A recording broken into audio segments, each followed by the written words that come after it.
a little bit of introduction. And I was just welcoming us to today's Youth Dialogue series, where we'll be talking about youth participation in elections. So youth participation in elections across Africa, really. So I had just started, and I'll be your host tonight or today. My name is Charles, and I'm the National President for African Young Leaders Foundation Malawi chapter. I'll have two amazing speakers tonight. I will introduce them in a moment. So I was saying that in August, we had elections in Gabon.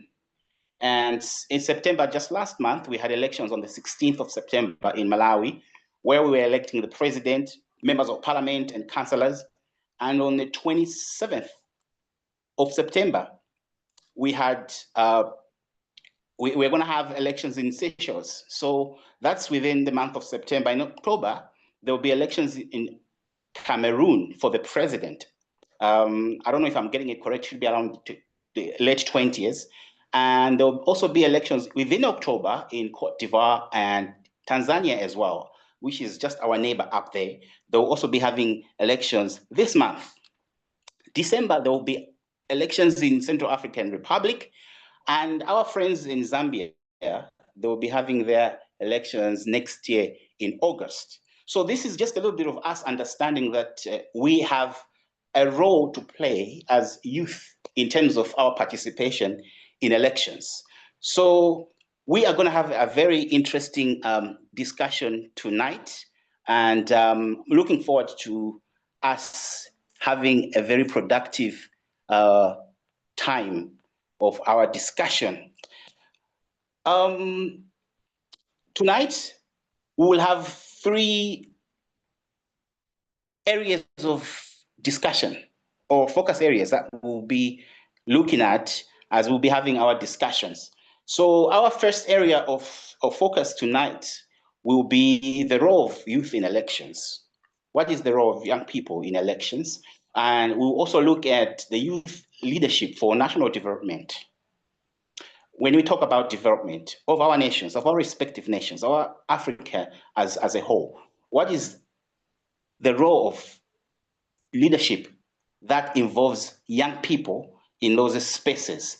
How is that something that we can look at for national development? And the third focus area that we'll also explore tonight is we'll try to have a little bit of a post-mortem for Malawi. We'll have a post-mortem for Malawi, and we'll be able to look at some of the best practices that we can look at, the post-election lessons that we can draw lessons from for our friends that will be holding their own elections this month, next month, and our friends in Zambia. So we'll be able to just look at some of these things and be able to draw some best practices from. That's why I was going to really love to have our Malawian speaker join us, because she's the one to just a little bit talk more on the best practices that Malawi has so far seen, so that we can then share with our friends. But looking at the time, because I wouldn't want us to just keep waiting, I know network issues will always be around. So for a start, I think I just wanted to look at that. So our speakers, we have Mr. Misheck Cheleka, the National President for African Young Leaders Foundation for Zambia, who is also a social justice advocate. He is also a YALI 2024 member. He is a governance and digital literacy trainer, very experienced in that area. He has held a lot of virtual talks, in-person talks with young people, young leaders across different sectors within his country, Zambia. So we are looking forward to having you, sir. Otherwise, most welcome, Mr. Misheck. Thank you so much, Charles, and good evening, everyone. Excited to be here, and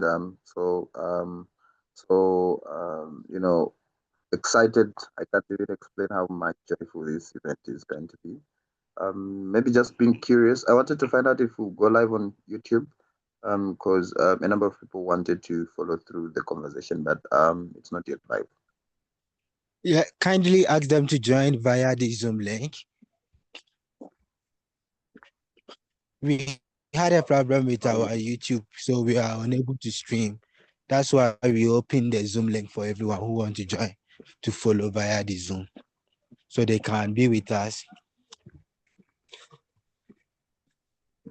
Is that okay? I hope that's Yes, sure. It's okay. for everyone who wants to join. Really, they can join via this Zoom for now. And of course, we are recording this. It could be shared later on YouTube. But because of the concurrent happening of programs, it was a problem for us to be streaming live on YouTube now. So, but it will be shared later on. But people can still join here now. That's why I think it's open for everyone. It's not just for the speakers and the hosts. So yeah, that's what it is. Otherwise, welcome everyone. I see Mr. Cedric Banda we have from Malawi, and he's our secretary really from Malawi African Young Leaders Foundation chapter. So welcome, Mr. Cedric Banda, and I know we still don't have our speaker from Malawi, which is interesting, but we want to really kickstart the conversation. If she joins, I will introduce her. Otherwise, Miss Flora is a psychotherapist, and she's the founder of Empower Mind Counseling and Therapy, EMCT, and she's our treasurer for African Young Leaders Foundation Malawi chapter. So I should be able to introduce her should she join. Otherwise, I've been trying to check on her multiple times. But this is a conversation that's open to everyone, really. So Mr. Misheck will kickstart our conversation because as we're waiting for her, it's something that you can always start. So Mr. Misheck, as I want to throw it out to you, looking at youth participation in elections, you've been following what Malawi has gone through. You've been following, I'm sure, with other elections that have happened across Africa the past few months. So I want just to hear from you. What do you think is the role of young people or youth leadership? What is the role of young people in terms of elections? Thank you so much, Charles. Once again, unfortunately, I do not have the courage like you to just put my video on. Not basically because I'm shy, but because No, we that's do not fine. have power. Don't worry about video. Just go ahead. Yes, yeah. We don't have power. We're having a very terrible um, load shedding in our country. Once again, All I'm right. so excited to be here and to join this call. It's a very interesting call. I think it's been long since I featured on this series to do with African Young Leadership Foundation. So in Zambia, we are so excited that you invited us through to come through and just share our insights around issues to do with youth involvement and participation, especially in a very critical governance issue, which we are mostly interested in.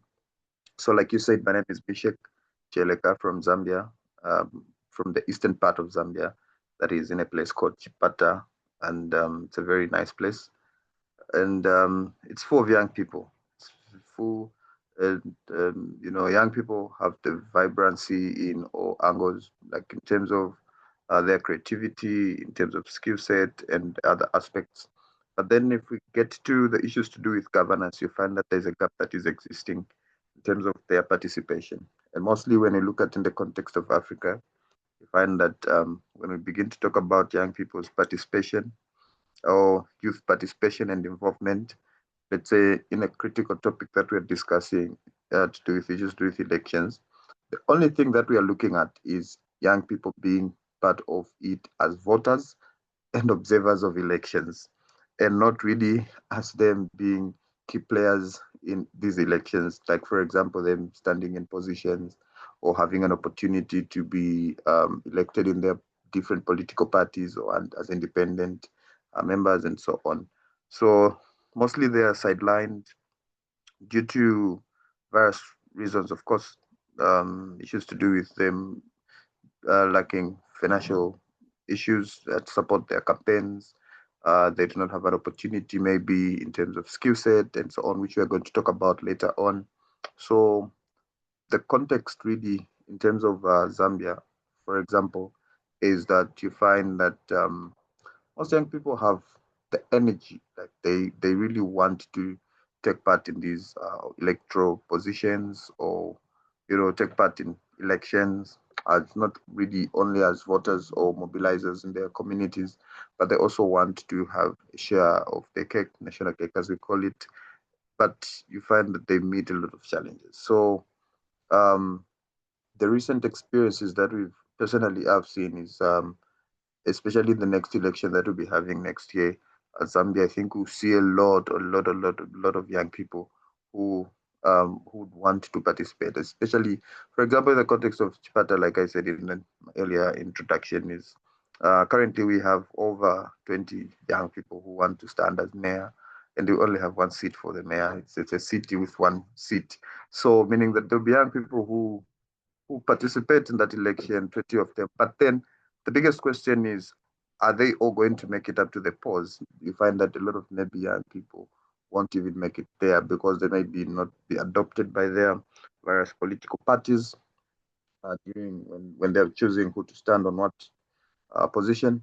Or sometimes it's because the hurdles that comes with mobilizing communities where people expect them to leave something, electro financing and issues to do with that.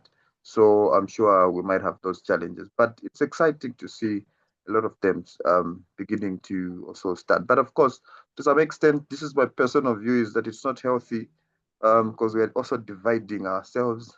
We needed to be more strategic in the way we do this, but we find that maybe it's just one position and 20 people standing. Like, how do we even pay attention to the manifesto? How do we judge which one is having good ideas? So it's also an unhealthy environment that we are in. But it's, of course, showing how important young people are seeing this issue of them participating in these elections and also participating in the issues to do with governance. So basically, that's the context. But of course, drawing from the experiences of Malawi, I think I interacted with a lot of friends from Malawi before the elections, and unfortunately, most of them lost. I don't know why you guys didn't vote for them, but there were a lot of young people who stood in that election, and I was so excited because I saw the passion and I saw how they really wanted to stand. But of course, I took note of a few things. I feel there's a lot that we need to do in as much as we all want to participate in these elections. I think it's something that I'll speak about maybe as we go on in our conversation. All right, thank you so much, Mr. Misheck. Wow, that's great. There's a lot of things that I'll get back to you in a moment. In terms of the 20 people that you have mentioned from Chipata that are vying for one position, and also maybe the financial mass of the young people that are going for contesting for certain positions. I'll come back to you in those two, just keep in mind. But right now, let me just welcome Miss Flora Nigina Mwale. You're most welcome. Sorry, network issues were really on you, but we are excited to have you in this call. And as I introduced you, that Miss Flora is a psychotherapist. She's also a founder of the Empower Mind Counseling and Therapy, EMCT, and she's our treasurer for the National African Young Leaders Foundation Malawi chapter. Otherwise, Miss Flora, you're welcome. If you can talk to us.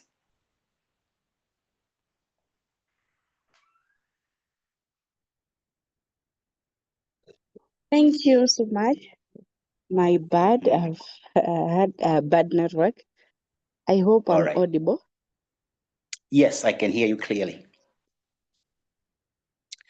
Okay, so we had just thrown in our very first question. I had asked Mr. Misheck in terms of the youth participation in elections. So I was just asking, what is the role of young people in elections? So he was just giving the context of how Zambia is dealing with this issue in terms of how there is a little bit of the agency for young people to participate in elections. Young people are coming up to really stand for these positions. And like he was mentioning that just in Chipata, I think for their elections in August next year, there's like 20 young people that are showing interest to stand for the position of a councillor, mayor or something like that, but there's only one position available for that. So he was just also mentioning issues of the financial muscle for the young people that would want to participate in leadership positions. So just for you, Ms. Flora, what do you think is the role of the youth in elections? Maybe could give a context of Malawi and whatever you understand. Over to you.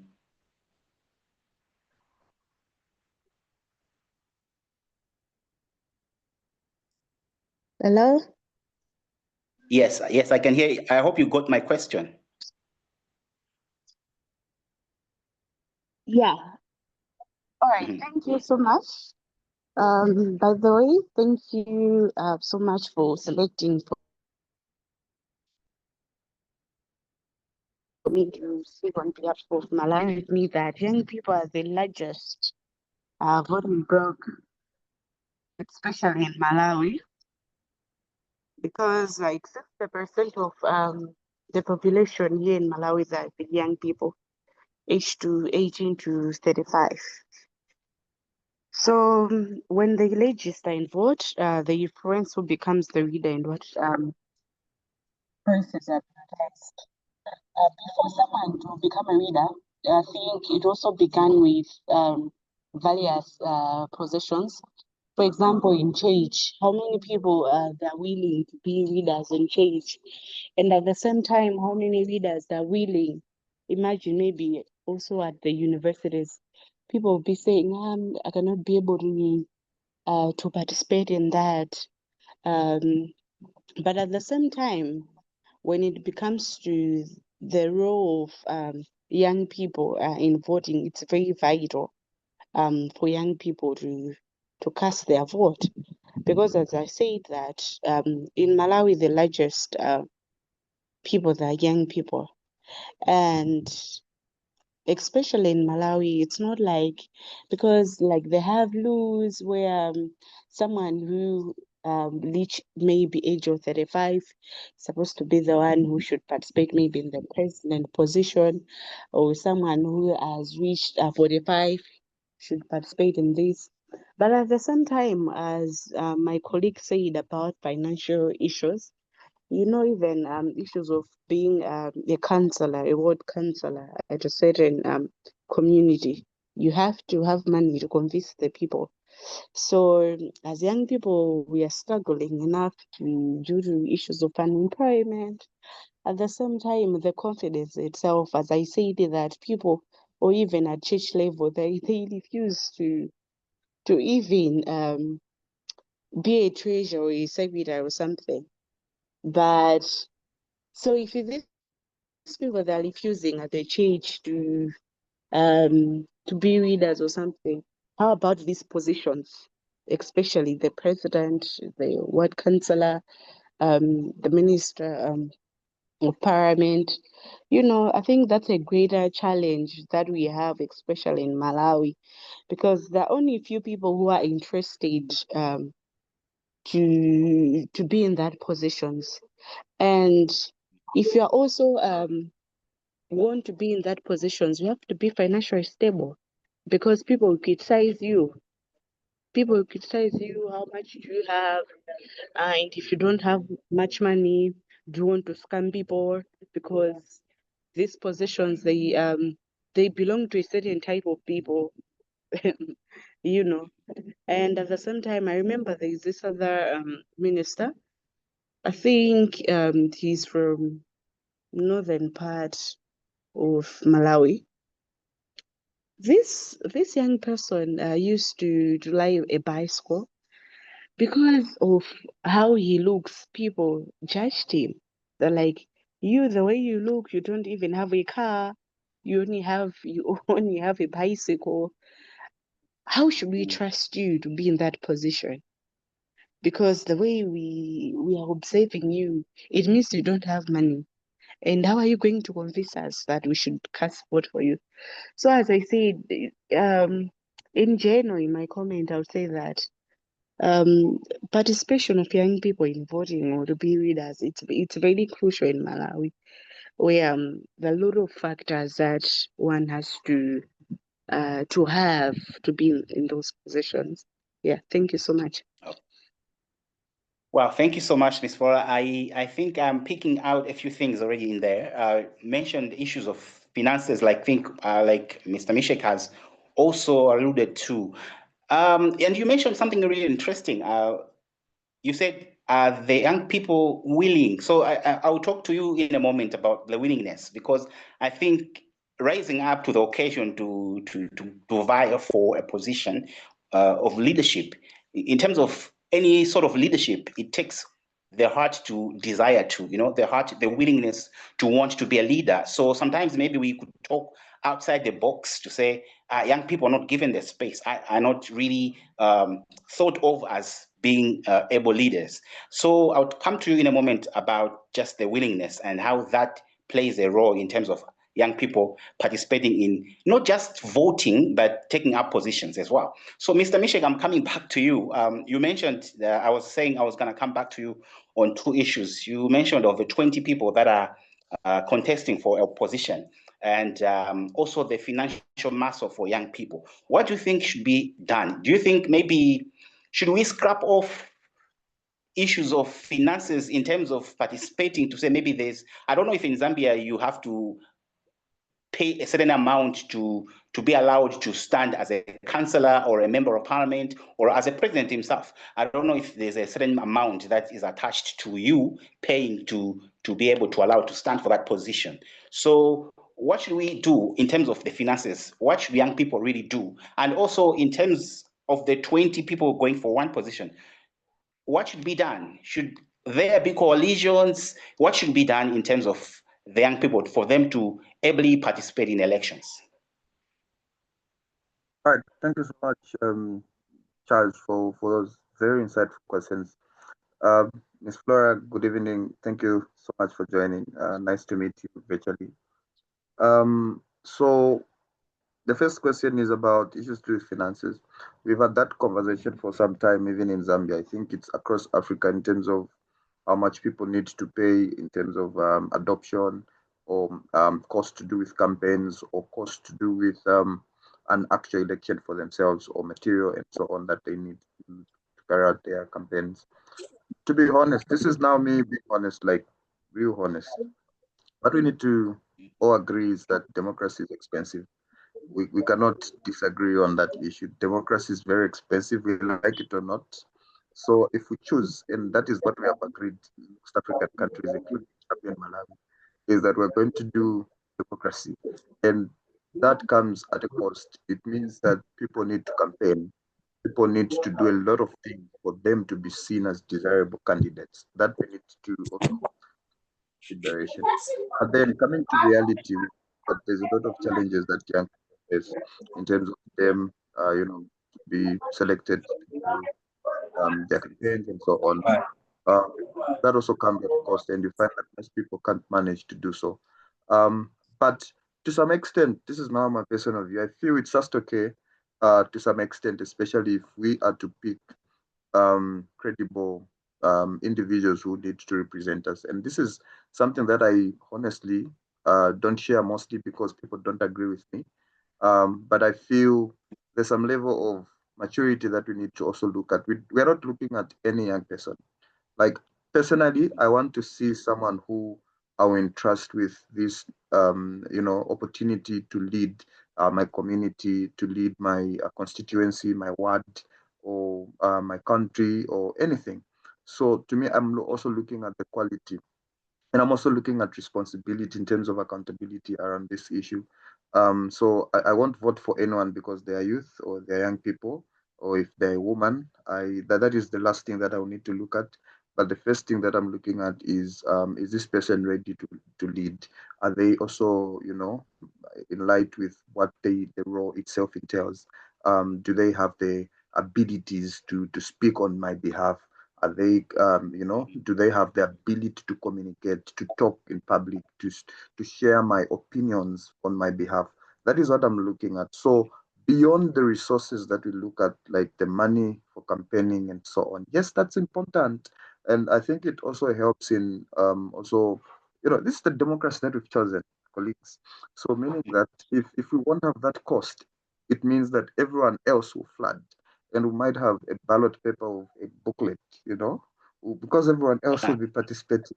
But I think because we've chosen democracy, it entails that everyone will need to come, and the only selecting criteria that will be used is the money that these people need to pay. So it's also a debatable subjective conversation that we might have to look at how realistic can it be in our in our context as Africa. So for example, if we are saying that if we want to go for money, can we maybe change it and maybe look at it from a perspective of quality? Does this person have maybe a qualification in a particular field of interest? Let's say, are they a doctor? Are they an engineer? Do they have a grade 12 or upper level school certificate or whatever? So that maybe can be a criteria for us to select individuals. And that also comes at the cost of us infringing on other people's rights, because there are other individuals who might be good in their communities, have a certain level of influence, but because they haven't had an opportunity to access education, there won't be, there'll be a bias. And also that is another different conversation. So that shows how most of our conversations as African countries have been regressive. We haven't really been intentional in terms of how we want to realize these rights, right to education, right to digital opportunities, right to enlightening our citizens so that they can have the civic and political, opportunities to participate fully in these conversations. So I feel All right. that is the biggest challenge, comrade, in light with that. Thank you. Yeah, thank you so much, Mr. Misheck. I think you mentioned something. I was just thinking around it to say the education levels also need to be put into consideration. I think sometimes we just putting people into positions just maybe because they have money to be able to campaign or pay for that particular position, but maybe just the education level and just not just the education level. But you mentioned something very interesting. You said it's not just that we'll vote for you because you're a young person, or to say, oh, because it's a woman, let's vote for her. But the quality of the person matters. So it's not just because we are pushing for the agenda to say young people need to be put into positions, but firstly, there has to be the willingness, and not just the willingness, but the capability to hold that particular position. So the quality of the person that you have mentioned, I think that's something that I will get back to in a moment. But Miss Flora, coming back to you, you had mentioned about the willingness. We are back to that one to say, how do we instill, I don't know if that's the right way to put it, instill the willingness in young people that we are seeing they have the capacity to lead. How do we approach that? How do we invoke the willingness in young people to say, you've got to do this. You can't just stand along the lines and blame those who are in positions if you're not willing to throw yourself in the game. How do we measure this? How do we push young people to be willing enough to take up leadership positions in elections? Okay, thank you so much. I think, as I said earlier on, that leadership, it doesn't start in a day. As I said, the couple of issues that we can all agree in, for someone to stand up to say that I'll be a ward councillor, or I want to be a minister of parliament or something, it starts with the in a primary level, where, for example, maybe in church, maybe at school, and it's very difficult. Even you see at school, maybe someone has said that this one will be a class president. People will not be willing to be a class president because they feel like they're not capable of doing that. But for example, like we have couple of examples. For example, Dr. Raza Stakwela, who is the former president of Malawi. He was schooling at University of Malawi. At that side, he had some positions, class representative. At the same time, he also joined as SRC Student Union. So it starts at the primary level where when you feel the confidence to be a leader, afterwards when you're done with school, you go at church. When you're at church, you feel like I want to go to the community to contribute a lot, because leadership about yourself. It's about talking to on behalf of other people. It's about you making an impact to other people's lives. So, as I said, it's also based on passion. What are you passionate about? Do you want to save your people? Do you want to talk on behalf of your people?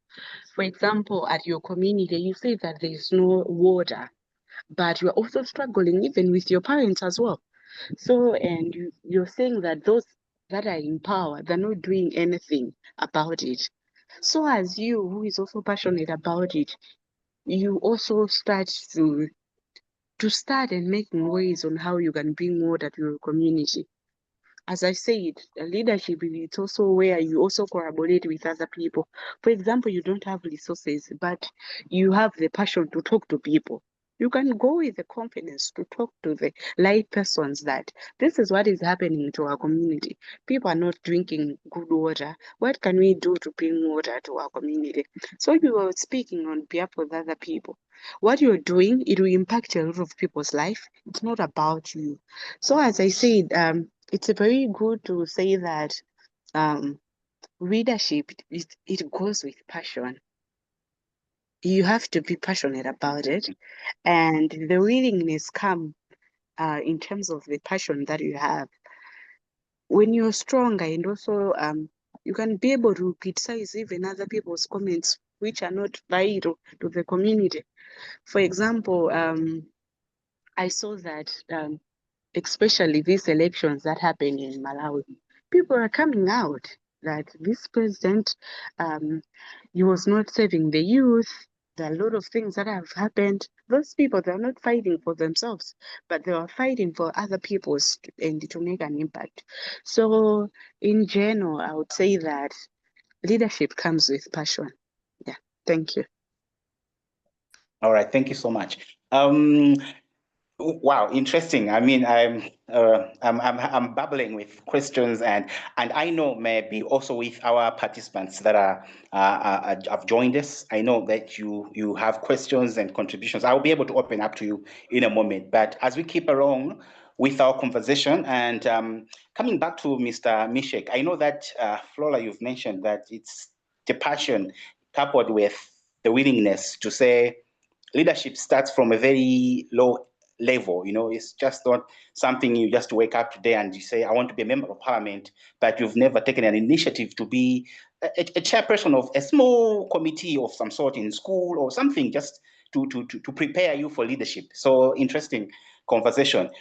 Now, Mr. Misheck, I want to see us to talk about youth leadership for national development. Now, in terms of Zambia, how do you gauge or look at young people who are in certain positions? How are they contributing to the national development of Zambia?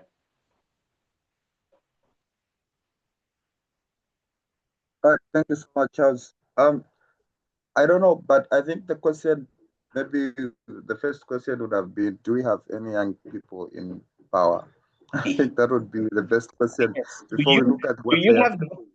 So, Yes, so, do you have so them and what are they contributing? yeah. We mostly, I think the context that we've had is we have people who are young at heart and not the actual definition of young people. And I think that is also a Okay. debate that needs to just put to bed Yeah. at some time, where Mhm. someone is just 35, 40, 50 years and they're calling themselves as young people, Yeah. youth. I think that is something that needs to just be, we just need to stop doing that. So actual people who are young, I'm sure they're scarce in our context as Zambia in terms of leadership roles and so on. So for us to even gauge in terms of their performance, I think it's a little bit tricky for me to speak to that because in most in most opportunities that need the youth voice mostly, that has been an exclusion. For example, in Zambia, people who should be about 35 or below or in that range, about 0.7% in most as MPs, councillors, mayors, and so on in Zambia. So it already shows how bad we are doing in terms of involving young people. And currently we've had like the issues to do with the constitutional amendments of Zambia, where there are some clauses that are being proposed for us to amend the constitution to deliberately put young people in positions and so on. But currently we have a constitution that doesn't stop parties to elect young people. So it's also another issue that we are struggling with. But my concern really has been around just thinking of why do people not elect young people? Like why don't they vote for them? So personally, I think what I've seen is firstly, the first thing that I've noticed is that we do not support each other as young people. We support each other in other different areas of our lives, let's say social media, sharing, trending videos and so on. But when our colleague decides to stand as a politician or whatever, we'll have doubts. Basically, sometimes maybe we think as if they are not going to do anything for us because we've grown with them and so on.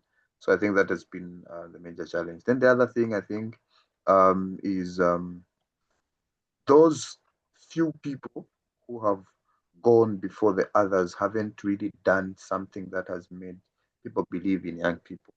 For example, if we've seen young people who've been elected, they go maybe to parliament within the bracket of young people or youth, you find that they are maybe caliber characters, whatever they do is not really a good example.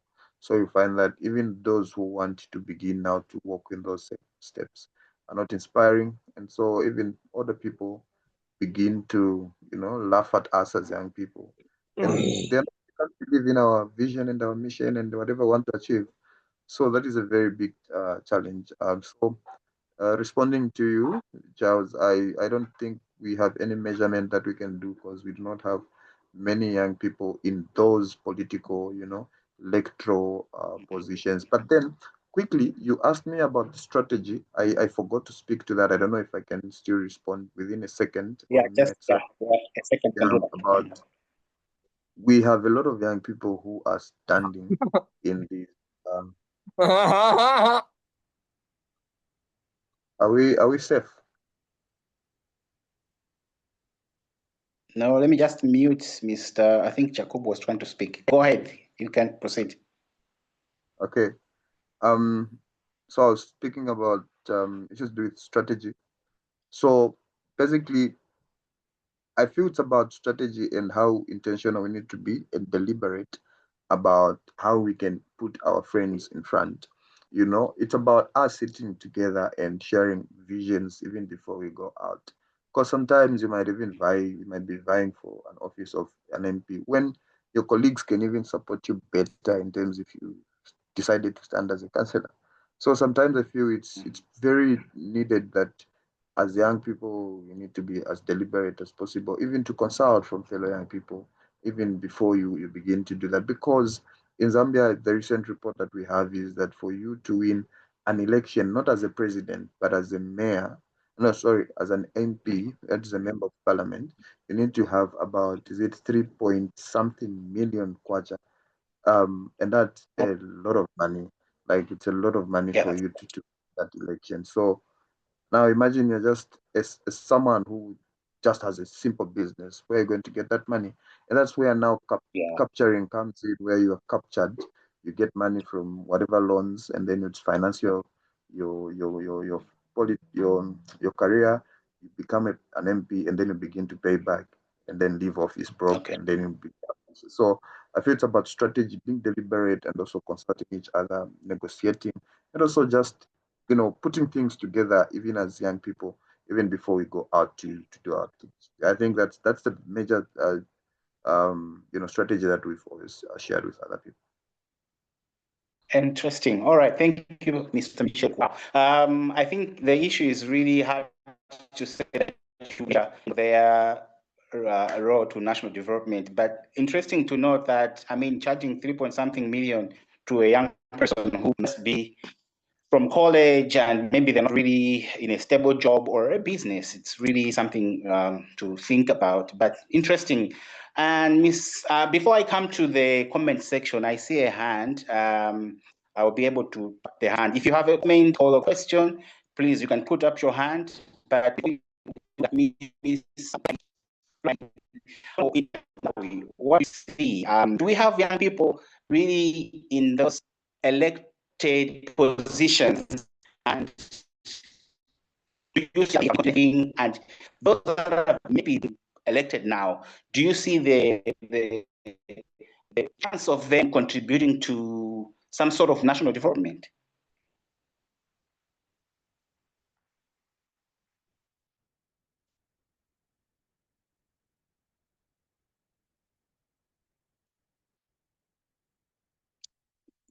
Miss Flora?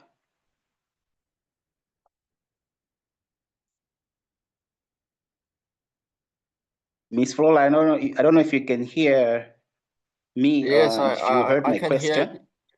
Hello? I can hear you. I got something to say or ask. I mean, I got a question. Okay, I'll come back to you. I'll come back to you in a moment. In a moment, I'll come back to you. Yes. Miss Flora, I was asking to say, in terms of Malawi, have you seen young people rising up to certain positions, and have they contributed something in the past, maybe 1 year or a few years, or those that have been elected now? Do you see the possibility of them adding or contributing to national development? Before I come to you, Mr. Jacob. Yeah, I've seen few young people they have contested for some of the positions, and one of them I think is a musician, where I think he started campaigning 2 years ago. But as I said earlier on, that people to trust you for the first time and being a young person, it's very hard. But for him, it has been very successful, where he has campaigned for 2 years and making sure to win people's trust. And with the community, I think they've trusted him. So I feel like he will contribute a lot because he's someone who has seen a lot of things. And as I said, that a reader, you speak on behalf of people. So he has been there talking to a lot of officials way back, where he was also brave talking of the issues that were happening before.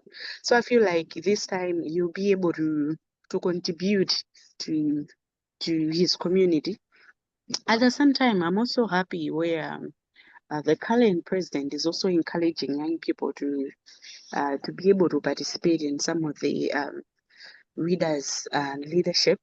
And I think one of the cabinet ministers, I think, is also a youth, where this is people that are happy because of that, because they've seen that they are being also included, especially in such big positions. So I feel like one step at a time, we are trying, and we'll be there where young people will be able to fill such positions in the coming years. So I'm hoping for the beta for Malawi. Yeah, All right. thank you. Thank you so much. Yeah, just to echo, I know the current president has appointed some minister who is responsible for oversight of certain government ministries and all that. And I know, without having to mention names here, he's somewhere, I think, around 37. So I'm just reminded of what Mr. Misheck said, that the issue really is that we have been always pushing the agenda of, to say, young people at heart really is something we really need to graduate from. It's been the case. I'm sure 35 should be 35 below. They are capable young people that can really rise up to the occasion of being leaders. So it's an interesting factor to say that, oh, I'm young, I'm 40, I'm a young person at heart, I'm 45, 50. It's an interesting one. But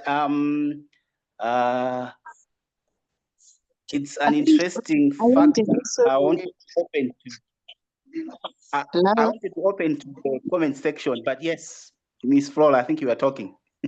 Yeah, I think it's very interesting. Where I think this year I also attended the National Youth Summit, and there was a debate for the ministers. And imagine people were wondering that these ministers, I think they're in their 56, 70 something. Why are they attending a National Youth Summit? Because this doesn't make sense, And in their speeches, they're like, I'm a youth. You you say you're a young person. It's very interesting how people are going to fit in certain situations. Yeah, thank you. Yeah, I mean that's an interesting one because I was just reminded when Mr. Misheck said it to say it's really something we need to be done with. We cannot keep recycling those sentiments to believe that we put someone as a in their 45 and 50 and they are going to really stand for young people. It's an interesting thing to think about. I don't know our friends, the participants, if we have anyone that has a question, you can really speak or you can type it if you're able to type in the comment section, but you can really speak to us. If you have a comment or a question, feel free to do that. You can interrupt me, that's fine as we keep on with our conversation. Now, we want to see some of things that we have really observed. I know that I was mentioning to say there will be elections in Tanzania, and there's been a lot of talk about what's happening that side as well in terms of maybe suppression of those people that are contesting for the role of the presidency, So I'm sure it's really an issue for most African nations that when it comes to the day and the time for elections, there is always the fight to say, I am the sitting president. I do not really want to move out of this position. There's always a fight with those that are showing a little bit more aggressiveness in terms of the position. Mr. Misheck, how do you look at this as an issue that we can always discuss as young people? Say, we have examples that are out there in the open. We are okay to mention them. We have places like Uganda, where it's always been a case to say the young person who wants to contest for that position, putting them for reasons that they have. Could be the reason. How do we deal with this issue?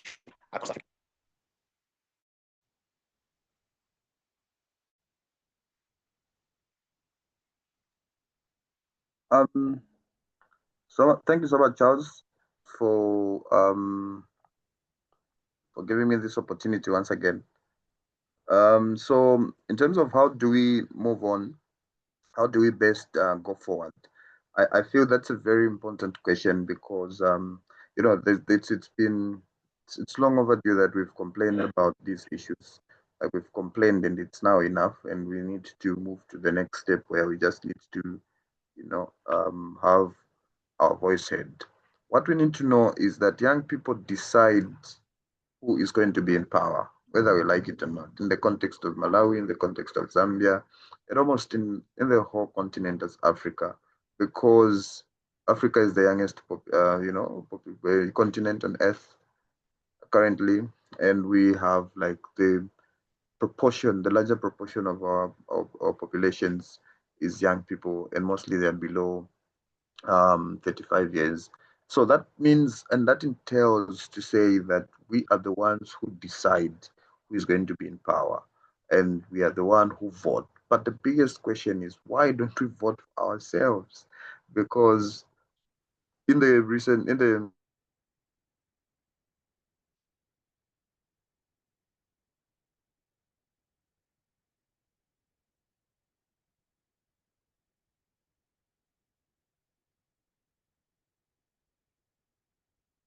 Hello, Mr. Misheck.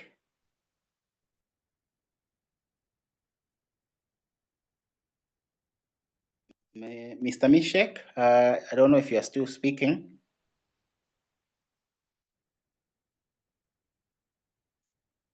Okay, I think we might have lost Mr. Misheck there. He should be able to join us again. Anyways, yes, so I'll get back to him if he gets back online. Ms. Flora, I'm looking at the question that I had asked Mr. Misheck as well, to say, we are looking at Africa in general, the suppression of those youthful leaders that would want to compete for the presidency position. We've seen this in different countries happening. Maybe it might not so much be like the way it is Malawi, but we know maybe to some extent there's always the sitting president that wants to continue ruling, and he or they like to just want to silence those that are competing with them or against them. What could be the way forward for young people to deal with this?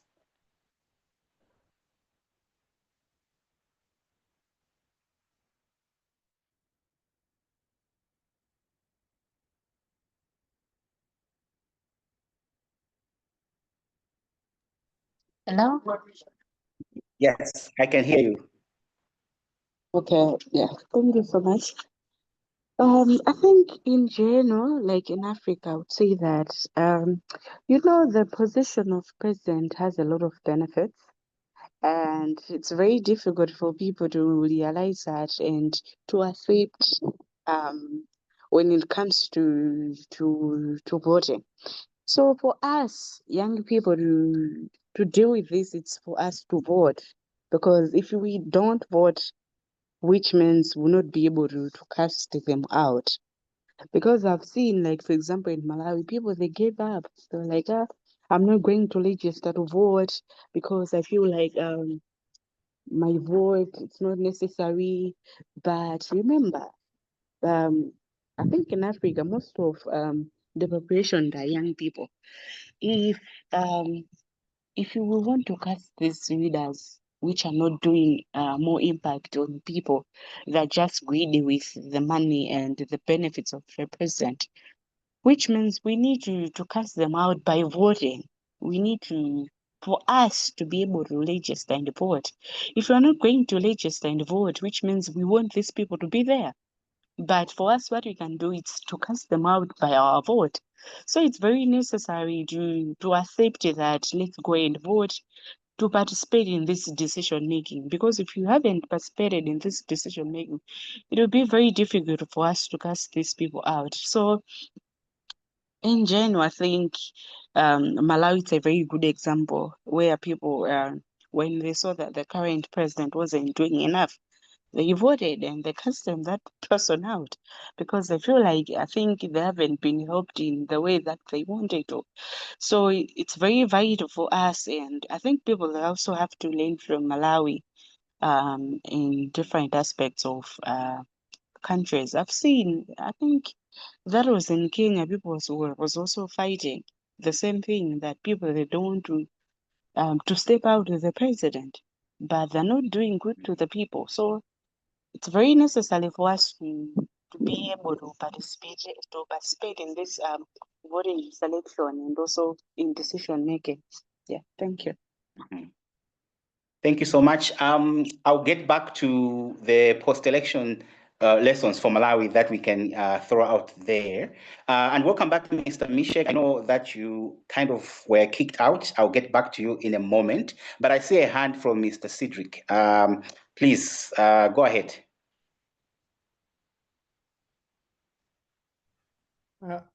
Thank you so much, Charles. I don't know if you can hear me. Yes, we can hear you. Okay. Thanks, Charles, as well as I mean Misheck, as well as Flora, for quite insightful perceptions on young people issues about elections. So, as the discussions were happening, it has been drawing me to one thing that I heard now Misheck was about to talk about it. It's like we as young people were in majority. I was looking back at the case as Malawi. When we had elections in 2019, there were lots of demonstrations that the elections were not fine. You know, it had lots of irregularities and so on. So most of the people that went to demonstrate, they were young people. They demonstrated and we brought in new leaders. Again, we feel like maybe what they promised that is going to happen, it did not happen. We also have another elections. We have brought in another leaders. If you can look at this trend, the question still that we still need to think much deep is why do we not vote for ourselves? That's a question that Misheck started tackling. I think he wanted to start tackling about that question. I feel like sometimes we see ourselves, we look at the leadership as how it is generally. So we feel like maybe as, despite being as young people, we feel like maybe when we talk about leadership, we are talking about age, we are talking about maybe someone who is very older. We say, okay, no, someone who is younger, who is 35, no, he cannot be a leader. Maybe you focus someone who is old, then you feel like maybe this one can be a good leader. Then that again demotivates. That again makes our voices not to be heard. I was trying to search for statistics. I think we had about less than 8 MPs in Malawi who were below 35.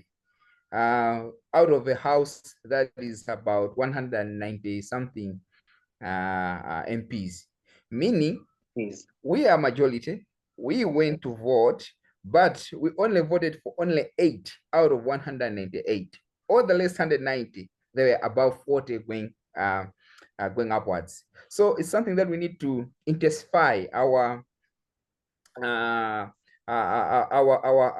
civic education. We need to intensify our awareness. We need to start deep at the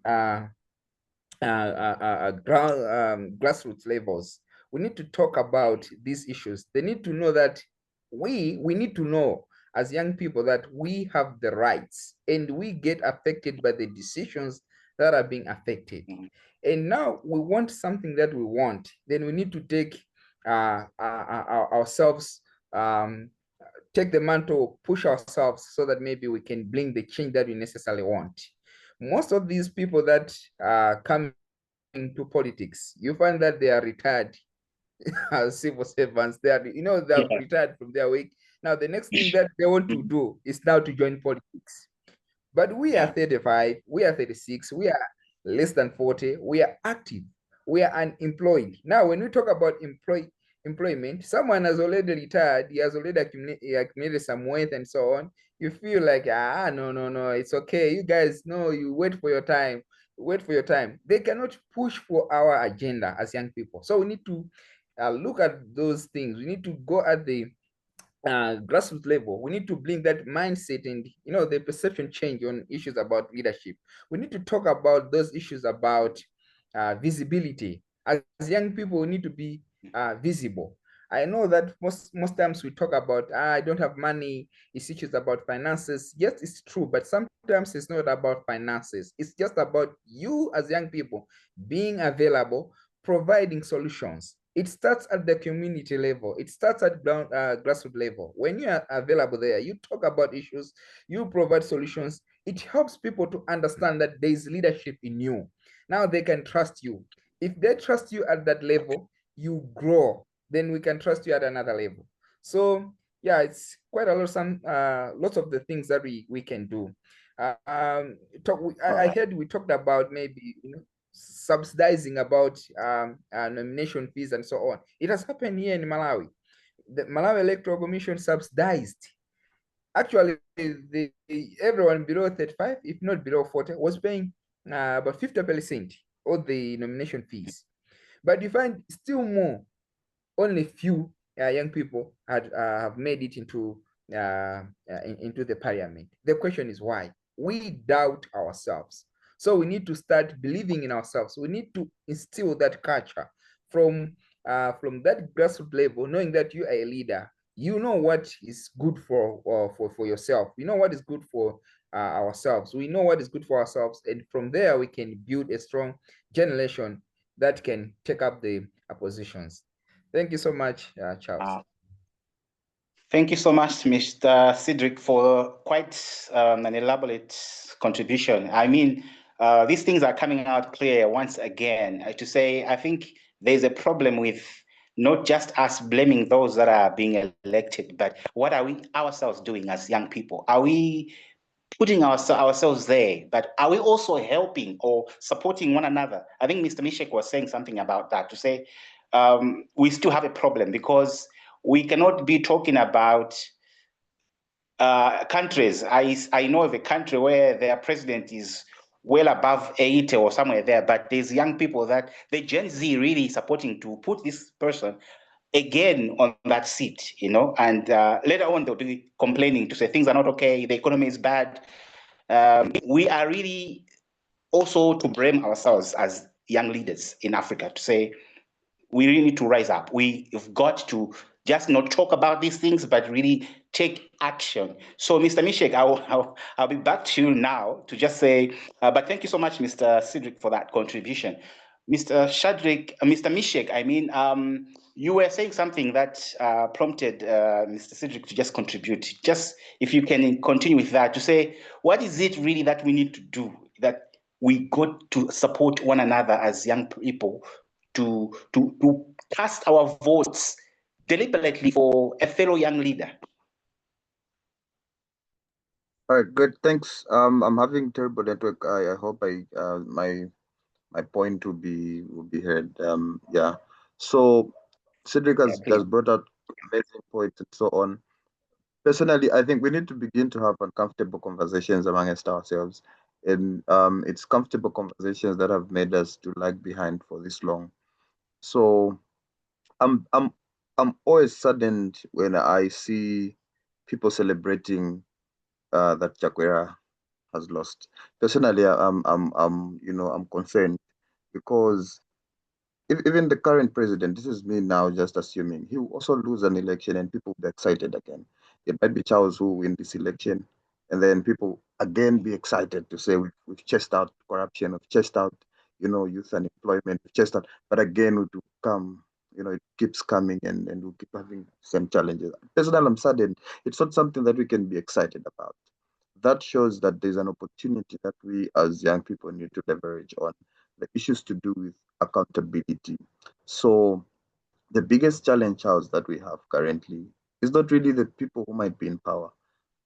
Sometimes, and the biggest challenge that I have personally dealt with for some time is the gap that exists between elections. So the way our senior comrade has been, elected into office, you find that those critical voices, those Malawans who stood by, individual voices for communities, they spoke against corruption and other issues, will go to sleep. Not until it reaches another election, that's when they'll begin to talk about those issues. Sometimes it's because they get funding for those, critical voices. They get opportunities, they get noticed, they want to get numbers and so on. That is the biggest challenge, and not the person who you put in power. So the biggest challenge is with us who are failing to hold these leaders accountable. And that is the biggest role that we have between elections. So we have two types of accountability: the social and democratic accountability. Democratic accountability is something that everyone participates in, and we are good at it in Africa. When there are votes, even if you don't know what to do, even if you don't know how to read, even if you've never been to school, you participate. The ballots that the roads that are never passed, the impassable roads and places that are not ever reached by politicians become reachable. There are choppers there, people flock there and so on. All services are received. But the moment we begin to talk about service delivery by these leaders, building schools, roads, basic health, and, cutting kilometers of where women should draw water and so on, they become a different conversation. And that's the thing that we need to deal with, and that is called social accountability. It's something that we all need to now begin to participate. And that's the biggest challenge that young people failed to deal with. So when I was stressing a point to say we are a majority, but we've terribly failed, and we need to blame ourselves for continuing voting for odd people, continuing supporting so long they buy us beer and then we vote for them. We need to blame ourselves for that thing. They keep coming and we keep supporting them. Our conversation should now shift from before an election, what are we doing in between? Are we asking right questions to right individuals around the services that they promised and how they are doing? If they're not doing it, what are we doing about it? Are we, lodging in complaints through the court, holding them accountable through legal, processes? Are we holding them accountable through scorecards? Are we scoring their, Are we ranking them according to the basic needs that they said they're going to provide? That is the role that we need to play, and that entails that we need to be intentional and deliberate about it. It needs to involve each and every individual, and that role doesn't really need a degree, a master's, a PhD, or whatsoever. It just needs an individual who is passionate, and through that, we'll be able to identify individuals who will then help us to stand on behalf of us, those with influence, those with capabilities, abilities, not because they are young people or women, but because we've seen their vibrancy in the work that we've been doing with them around demanding accountability, asking right questions to right individuals, and so on. The biggest challenge, lastly, is most young people have a lot of questions which they ask, but they ask to a wrong person. Sometimes they just want to get numbers on social media, so they ask wrong questions to right people. Sometimes we just do things so that because everyone is doing it. Everyone is an activist currently. I see a lot of young people, everyone is an advocate, everyone is an activist, everyone.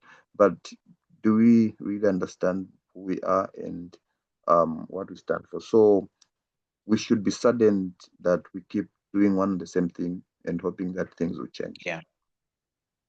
Wow. Wow. It's amazing to see how this is igniting passion in us as young leaders.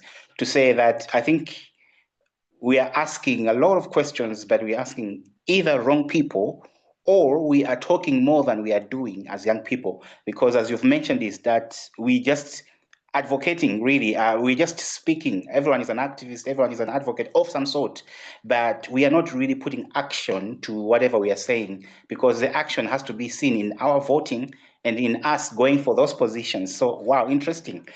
I know we cannot exhaustively talk about everything, but I will come back to you for final remarks and any other things later on. But let me come to Ms. Flora, if you're still around here.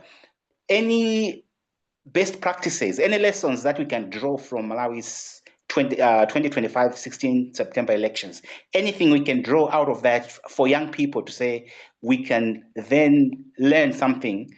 Maybe our friends that will be having elections later on can learn from. Anything we can learn from in terms of young people for this year's elections in Malawi? Ms. Flora.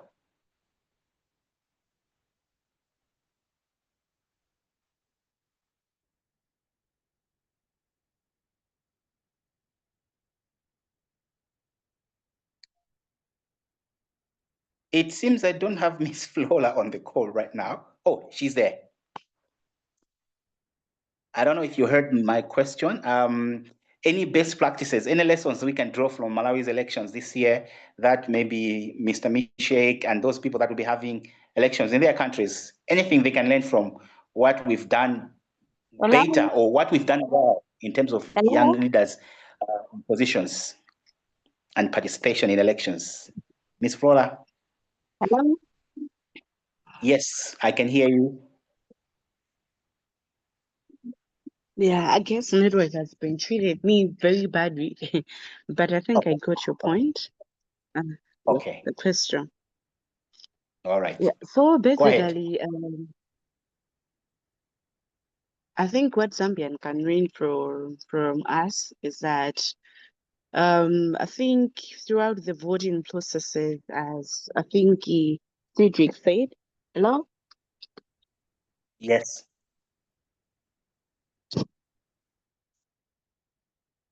We can hear you.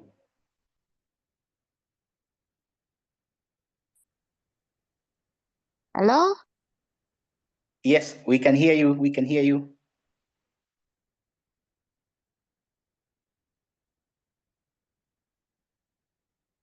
We can hear you, Miss Flora, if you are talking.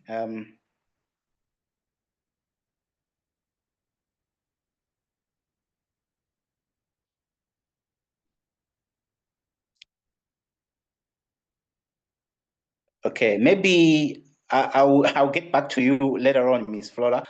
Mr. Cedric, if you're still here, do you have any lessons that we can draw from Malawi's elections? Any lessons that we can really share with our friends to say we did better here in this area. It's not just a matter of young people being used for campaigning and all that, but what did we do about practice for our friends?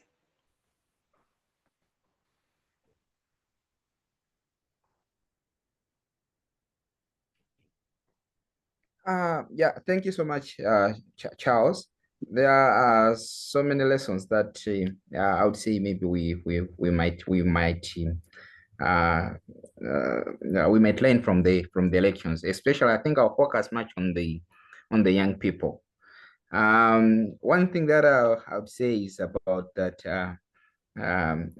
leadership or positions, they are earned, they are not being given. So we learn that we need to earn if we want to be leaders. We should not wait that someone will just say, you are a leader now. No, we need to do something to earn that leadership. So it's something that we can learn a lot from that. Again, the other thing that we can learn from it is about that awareness is very important. It's very key.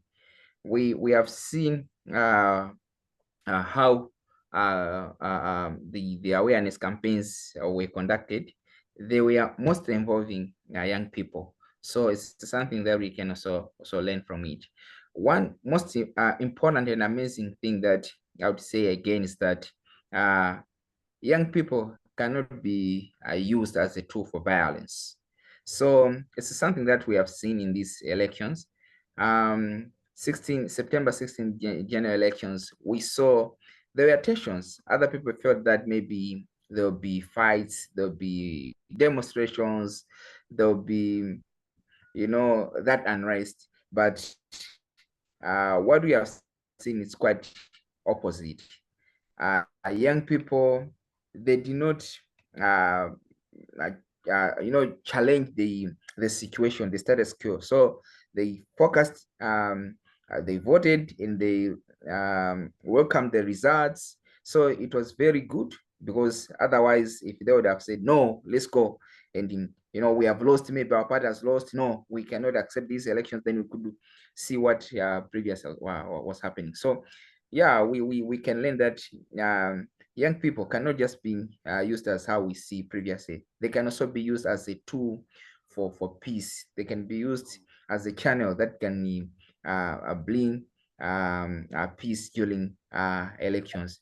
So yeah, I would say those are some of the key things that we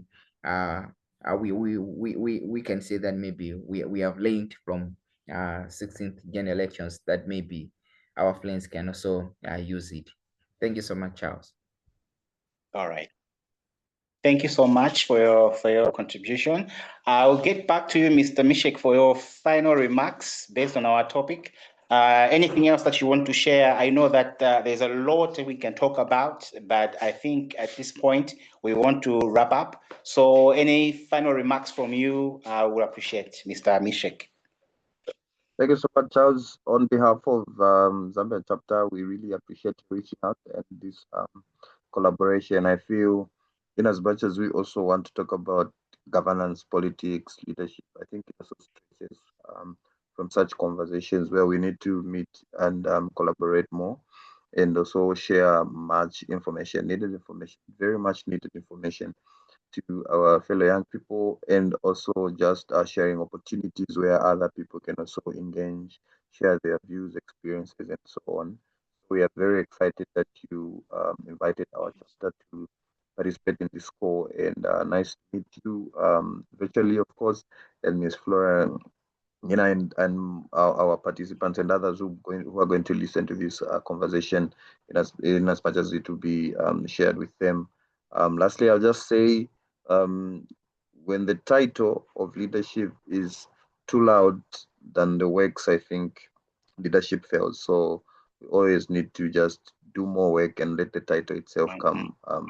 Like Cedric has said, respect is not something that you beg for; it just comes. So it's so as leadership, people just see that this is a leader than you trying to be one when you are not. Thank you so much.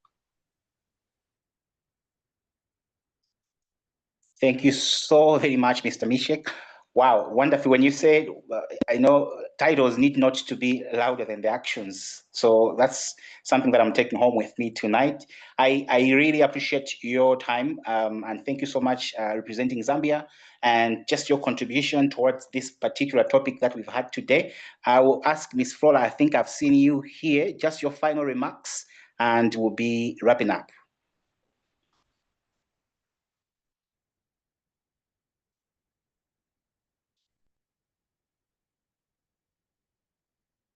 All right. Am I audible? Yes, we can hear you. Thank you so much for the opportunity for me to come and interact with our fellow young people from Zambia and also from this side, Malawi. Sure. So basically, even if you want to be participated in maybe in those big positions, we need to be passionate about it.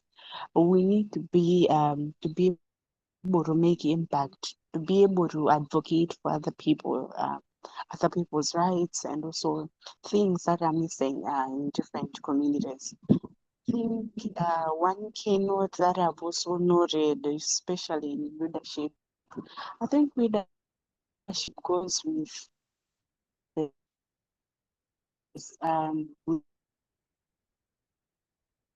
you have to be able to work.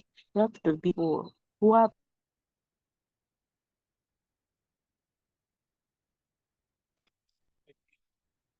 You are breaking. influence and that particular positions so that you can be able to fight from you and other people as well. Thank you so much. No, thank you so much, Ms. Flora. I know you were breaking at the very end, but thank you so much for taking your time to just join us. I know with the network issues, but you were able to at least come in and be able to contribute. I appreciate that.